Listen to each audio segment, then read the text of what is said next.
সুপ্রিয় শিক্ষার্থী, গত দিনগুলোর মতো আজকেও আমরা বেসিক সম্পর্কে আলোচনা করব। আজকের বিষয়টি আসলে এমসিকিউ না আইকিউ, অর্থাৎ তোমরা এইটি অঙ্ক করে বুঝতে পারবো যে কি অবস্থা। তো আমরা চাকরির পরীক্ষা বা কোনো এক্সাম, একাডেমিক এক্সামে আমাদের পরীক্ষা যাতে ভালো হয় গণিতের ক্ষেত্রে, তো এই জন্য এই বেসিকগুলো সম্পর্কে আমরা আজকে আলোচনা করতেছি। তো কথা না বাড়িয়ে আমরা আজকে বেসিক সম্পর্কে আলোচনা করি। যে এখানে আছে x:3:7 হলে x এর সমানুপাত কত। তো আমরা এই ক্ষেত্রে জানি যে প্রথম রাশি গুণন তৃতীয় রাশি সমান মধ্য রাশি স্কয়ার। তাহলে আমাদের প্রথম রাশি কি ছিল x, এরপরে কি আছে আমাদের তৃতীয় রাশি আছে 7। তাহলে x গুণন 7 ইকুয়াল মধ্য রাশি কত আমাদের 3, 3 এর পরে স্কয়ার। তাহলে বাকি লেখা যায় 7 দ্বারা x কে 7x equal 9 by x equal 9/7। তাই এটা মূলত আর কি অপ্রকৃত ভগ্নাংশ আসছে, এর পূর্ণ সংখ্যাও আসতে পারে, অর্থাৎ জাস্ট এটা দেখাইলাম যে কিভাবে বাইর করবা।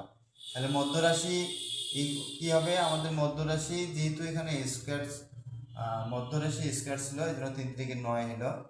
তো এক্স এর অর্থাৎ প্রথম রাশি আমাদের হলো 9/7। তো এই ক্ষেত্রে ভগ্নাংশ আসছে, জাস্ট উদাহরণ হিসেবে দেওয়ানো আছে যে সূত্রটা বা অঙ্কটা কিভাবে করবা এই জন্য। তো আমরা এরপরে কোনো সংখ্যা থাকলে দেখা যাবে যে ভাগ যে পূর্ণ সংখ্যা আসতে পারে, দশমিক আসতেও পারে, অথবা কোনো ভগ্নাংশ থাকতে পারে। তাহলে আমরা মূলত এইভাবে বার করবো। সবাই বুঝতে পেরেছো? তাহলে মূল থিম হলো যে প্রথম রাশি গুণন তৃতীয় রাশি, আর এইদিকে হলো মধ্য রাশি স্কয়ার। তাহলে প্রথম গুণন তৃতীয়, প্রথম রাশি x, তৃতীয় রাশি হলো আমাদের 7। তাহলে x ইন্টু 7, তাহলে কত আসে আমাদের 7x। আর মধ্যরাশি স্কয়ার, মধ্যরাশি মানে আমাদের 3 আছে, 3 এর উপরে স্কয়ার অর্থ দাঁড়াচ্ছে আমাদের 3 থেকে 9 আসতেছে। কত আসতেছে? 9। তাহলে আমাদের মূল টার্গেট হলো x এর মান বার করানো, এই জন্য x রাখলাম, 7টা গুণ আছে যে ভাগ।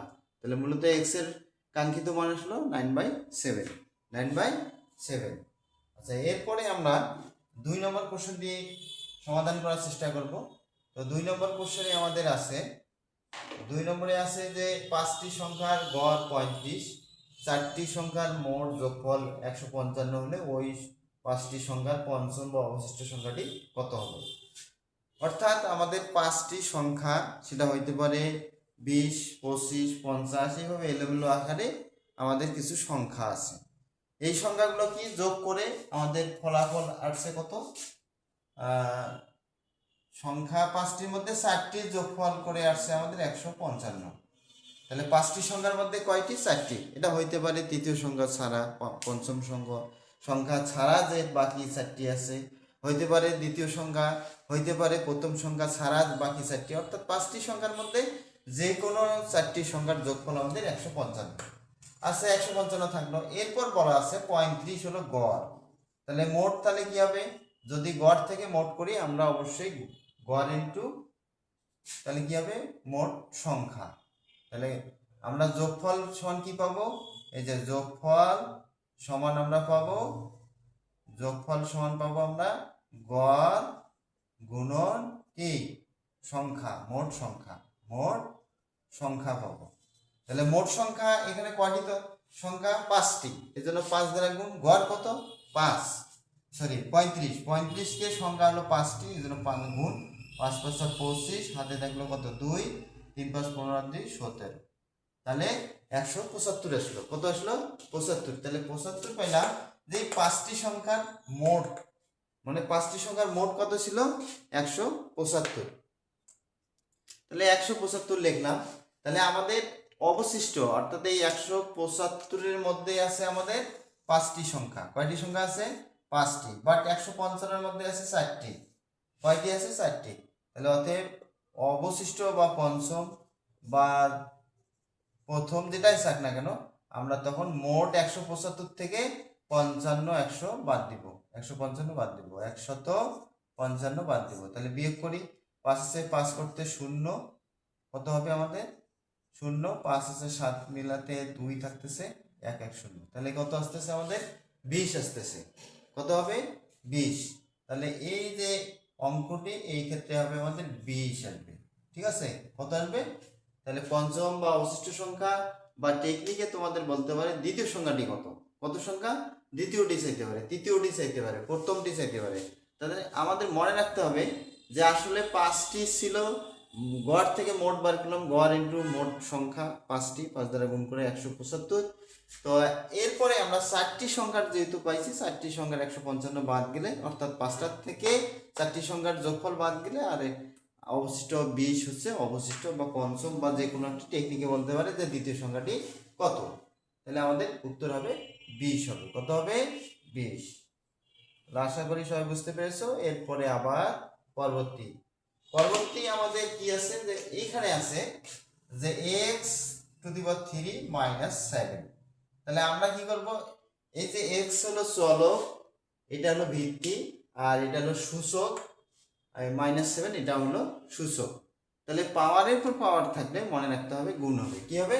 গুণ হবে। তাহলে x3 × 7 21, যেহেতু মাইনাস ছিল এই জন্য মাইনাস আসলো। আচ্ছা, এরপরে কি আছে আমাদের আরেকটি জিনিস আছে যে x3 × x এর উপরে -7, কি আছে? -7 আছে। তাহলে আমরা এটা কিভাবে করব? তো x ভিত্তি একটাই, 3 - 7, তাহলে কত আসে? 7 থেকে 3 বাদ গেলে আমাদের 4 থাকবে। কি থাকবে? -4 হচ্ছে। ঠিক আছে, তাহলে কত আসতেছে আমাদের? 7 থেকে 3 বাদ গেলে -4। তাহলে এই ক্ষেত্রে আমাদের আসতেছে, আমাদের যেহেতু এখানে 3 তার মানে যোগ, এখন যোগ দিয়ে যদি আমি -4 লিখি তাহলে কি আসবে আমাদের? এই ক্ষেত্রে -4 আসবে। তাহলে 3 প্লাস এখানে -7 দেই, তাহলে প্লাস এর নিচে মাইনাস, তাহলে আমাদের থাকতেছে -4। তাহলে x⁴ এবং x⁻21। তাহলে এইখানে মূল জিনিসটা মনে রাখতে হবে, পাশাপাশি থাকলে করতে হবে যোগ, আর পাওয়ারের পর পাওয়ার থাকলে করতে হবে গুণ। আশা করি বিষয়টি বুঝতে পেরেছো। এরপরে পরবর্তী আমরা কোশ্চেনটি করার চেষ্টা করি। তাহলে এখানে আমাদের এই ক্ষেত্রে দেখা যায় যে এক্ষেত্রে বলা আছে 3/2, 5/3 এবং 7 এর সরল অনুপাত। অর্থাৎ এই ক্ষেত্রে এটা কি ভগ্নাংশ আছে? কি আছে? ভগ্নাংশ আছে। তা যাতে ভগ্নাংশটা বাদ দিয়ে আমরা পূর্ণ সংখ্যায় পাই, তাহলে সেক্ষেত্রে আমরা করার উপায় হলো যে এই ভগ্নাংশগুলো হরের লসাগু, 3 এবং 2 এর লসাগু হলো 6। 3 এবং 2 এর লসাগু 3, 2 আর 7 এর নিচে 1 আছে, 1 এর লসাগু, এর লসাগু, তাহলে কত হবে? 6 হবে। কত হবে আমাদের? 6 আসবে। তাহলে এই লসাগু দ্বারা প্রত্যেকটি অনুপাতকে গুণ করতে হবে। তাহলে কিভাবে গুণ করব? 3/2 × 6 অনুপাত 5/3 × 6 অনুপাত 7 × 6। তাহলে কি আসবে? 2 দ্বারা এই 6 কে কাটলে কত হবে? 3 হবে। 3 দিকে 9।